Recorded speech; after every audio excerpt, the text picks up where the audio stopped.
Chilli சிக்கனுக்கு நான் 300 gram chicken எடுத்து இந்த மாதிரி எலும்பு இல்லாத சிக்கனாக எடுத்து கழுவி வச்சுருக்கேங்க. இப்போ இதுக்கு நம்ம மசாலா ரெடி பண்ணிக்கலாம்.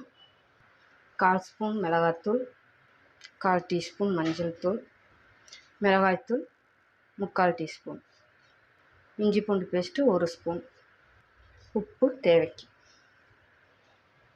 இப்போ இதை நல்லா மிக்ஸ் பண்ணி எடுத்துக்கிறலாம்.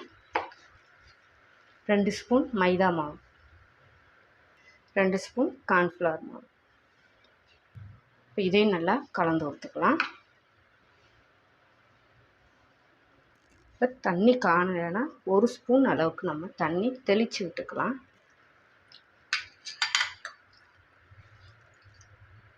இப்போ இது ஒரு 1/2 மணி நேரம் இருக்கட்டும். இப்போ சில்லி சிக்கனும் ஊறிடுச்சுங்க. இப்போ நான் 1/2 மணி நேரத்தில் 1 மணி நேரம் ஆயிடுச்சு. இப்போ இதை நம்ம வறுத்து எடுத்துக்கிறலாம். இப்போ அதுக்கு நான் தேவையான பொருள் கட் பண்ணி வச்சுருக்கேங்க. அதையும் பார்த்துக்கலாம். கேப்சிகம் வெட்டி வச்சுருக்கேங்க. இந்த மாதிரி நம்ம ஸ்கொயர் ஷேப்பில் நம்ம வெட்டி வச்சுக்கணுங்க. அதில் உள்ள இருக்கிற விதையெல்லாம் எடுத்துகிட்டு நான் கழுவிட்டு கட் பண்ணி வச்சுருக்கேன்.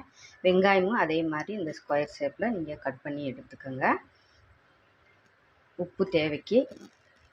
இது ஸ்ப்ரிங் ஆனியன் கட் பண்ணி வச்சுருக்கேங்க. வெங்காயத்தாள், பச்சை மிளகா, பூண்டு நறுக்குனது பொடியாக நறுக்கி வச்சுக்கோங்க. இஞ்சியும் பொடியாக நறுக்கி வச்சுருக்கேங்க. இது இருக்கட்டும். இதே மாதிரி கார்ன்ஃப்ளவர் மாவு நான் 2 ஸ்பூன் எடுத்திருக்கேன். ஃபுட் கலர் எடுத்திருக்கேங்க. நம்ம கடையில் மாதிரி நம்ம சாப்பிட்ணுன்னா கொஞ்சம் கலர் சேர்த்துக்கணுங்க. அப்போ தான் அந்த கலர் கிடைக்கும். சோயா சாஸ் எடுத்திருக்கேன். தக்காளி சாஸும் எடுத்திருக்கேன். சில்லி மிளகாத்தூளும் நான் எடுத்து வச்சுருக்கேங்க. இதெல்லாம் நம்ம சில்லி சிக்கன் நம்ம செய்யணும்னா இது எல்லாமே நம்ம ஃபஸ்ட்டு நம்ம ரெடி பண்ணி வச்சிட்டோமாக்கும் நம்ம வச்சுட்டு ஒன்றா கட் பண்ணிவிட்டு அந்த டைமில் நம்ம ரெடி பண்ணிகிட்டு இருக்க முடியாதுங்க. நம்ம சில்லி சிக்கன் செய்யணும் எல்லாமே நம்ம கட் பண்ணி ரெடியாக வச்சுட்டு டக்குன்னு நம்ம செஞ்சு முடிச்சிடணுங்க. மற்ற ரெசிபி மாதிரி கிடையாதுங்க. இதுக்கு நம்ம எல்லாமே ரெடி பண்ணி வச்சுட்டு நம்ம அடுத்தடுத்து நம்ம எல்லாம் வச்சிடணும். அப்போ தான் நமக்கு சில்லி சிக்கன் டக்குன்னு செய்ய முடியுங்க. இப்போ நம்ம சிக்கனை பொரித்து எடுத்துக்கிறலாம். இப்போ எண்ணெயும் சூடாயிருச்சு. நம்ம சிக்கனை போட்டு நம்ம பொரித்து எடுத்துக்கலாம். சிக்கன் பீஸை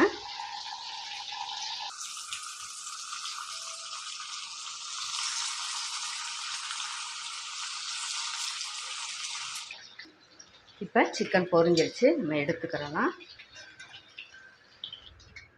இதே போல் அடுத்தது நம்ம போட்டு வறுத்துக்கலாம். சிக்கனை நம்ம ஃப்ரை பண்ணி எடுத்தாச்சு. இப்போ சிக்கன் வறுத்த எண்ணெயை நம்ம சேர்த்துக்கலாம்.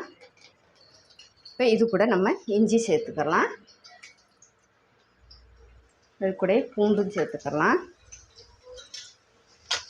இப்போ கேப்சிகம், வெங்காயம் எல்லாத்தையும் நம்ம சேர்த்துக்கலாம். பச்சை மிளகா, இதுக்கு தேவையான உப்பு சேர்த்துக்கலாம்.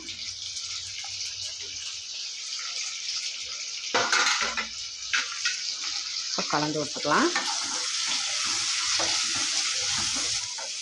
இது ரொம்ப வதங்கணும்னு வேண்டாம், ஓரளவுக்கு நம்ம வதக்கி எடுத்தால் போதும். இப்போ இது கூடயே நம்ம சோயா சாஸ் சேர்த்துக்கலாம். 2 ஸ்பூன் அளவுக்கு எடுத்திருக்கேன். நான் டார்க்காக எடுத்திருக்கேன்.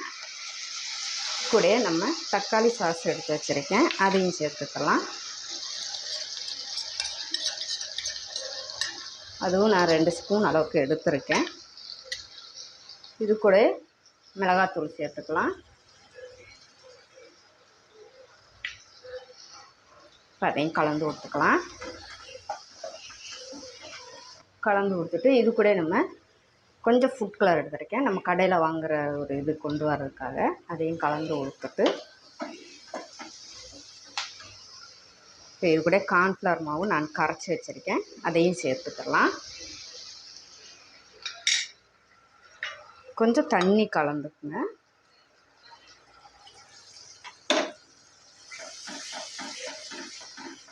இப்போ இது கூட நம்ம சிக்கன் பொரிச்சு வச்சோம் பார்த்தீங்களா, அதையும் சேர்த்துக்கலாம். ஏற்கனவே நம்ம உப்பு போட்டிருக்கோம் சிக்கன்லேயும் கிரேவிலையும். லைட்டாக அந்த இது சேர்த்துக்கலாம் கிரேவிக்காக. இப்போ கலந்து ஊற்றலாம். இந்த மாதிரி இருந்தால் தான் நமக்கு பரோட்டா சப்பாத்திக்கு இதுக்கெலாம் நமக்கு தொட்டு சாப்பிட்றதுக்கு அருமையாக இருக்குங்க.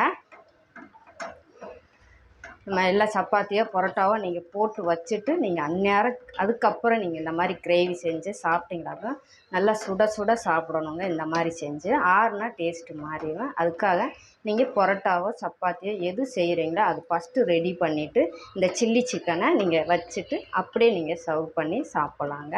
அருமையாக இருக்குங்க. இதுக்குன்னு நம்ம தனியாக சிக்கன் எடுக்க வேண்டாம். வீட்டில் இருக்கிற சிக்கன் எடுக்கும்போது நம்ம இந்த மாதிரி நம்ம வீட்டில் நம்ம செஞ்சு ஃபேமிலி ஆகிட்டு நம்ம கொடுக்கலாங்க குட்டீஸ்களுக்கு.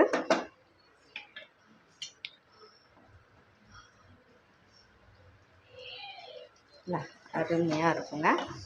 இப்போ ரெடி ஆயிடுச்சு. இப்போ இது கூட கொஞ்சம் ஸ்ப்ரிங் ஆனியன் நான் கட் பண்ணி வச்சுருக்கேன், அதையும் சேர்த்துக்கிறலாம். அருமையான சில்லி சிக்கன் ரெடி ஆயிடுச்சுங்க. நீங்களும் ட்ரை பண்ணி பாருங்கள். இந்த வீடியோ பிடிச்சிருந்தால் டேஸ்டி குக்கை சப்ஸ்கிரைப் பண்ணுங்கள், லைக் ஷேர் கமெண்ட் பண்ணுங்கள். தேங்க்யூ.